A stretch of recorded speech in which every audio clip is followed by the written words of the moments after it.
Being around animals makes me feel at ease. I focus on the positive, I cherish the beautiful, and I celebrate life. My name is Krysia. I'm a college student here in Miami, Florida, studying marine science, and I have bipolar disorder. I first started showing symptoms when I was about 18 years old, but wasn't fully diagnosed until about a year ago. There's a lot to be said for bipolar disorder, but in a nutshell, it's hard. There's a lot of stigmas, you have mood swings.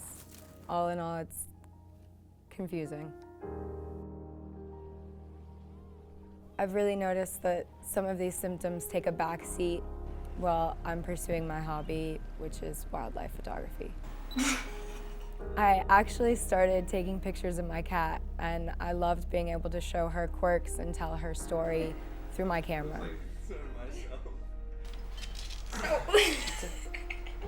A side effect of one of my medications is occasional tremors. Sometimes my hands shake so bad that I can't even keep my camera steady. But that doesn't matter.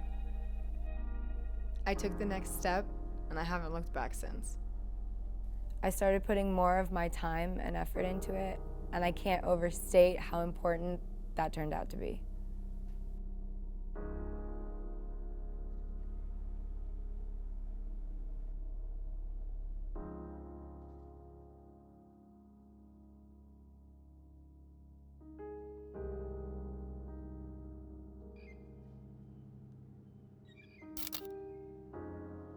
I love wildlife because it's helped me manage bipolar disorder.